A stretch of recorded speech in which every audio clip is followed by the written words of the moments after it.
I wrote it because I didn't think there was anything sufficiently suitable in the UK market, and I'm a dad, and You've been away. I've been away, and I wanted to write something to help children understand the issues associated with temporary paternal separation. How did you become aware of them? Because, of course, you were away while a lot of these issues were taking place at home. That's true. Well, we had done a lot of work before we left, working with the soldiers and their families, looking at the emotional cycle of deployment. And I've got a psychology degree as well, so I applied those two things together and thought, well, if we can write a book with each verse linking into the emotional cycle of deployment, then the children and the adults can read it at any level. So is it a book for children or a book for adults? Who's it aimed at?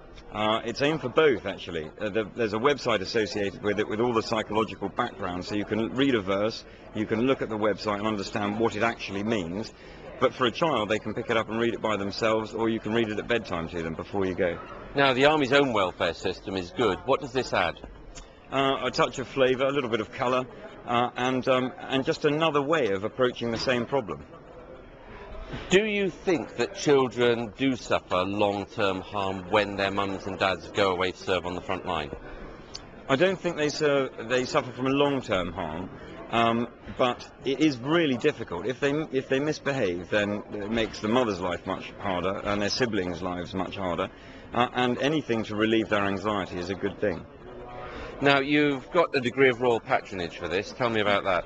Yeah, the Prince of Wales, Prince Charles, has agreed to write the foreword, so I've just had some contact with Clarence House and he's very happy about that, because I want to promote his Foundation for Integrated Health and Combat Stress. Seeing you in a military uniform isn't someone we associate with someone with a necessarily poetical mind.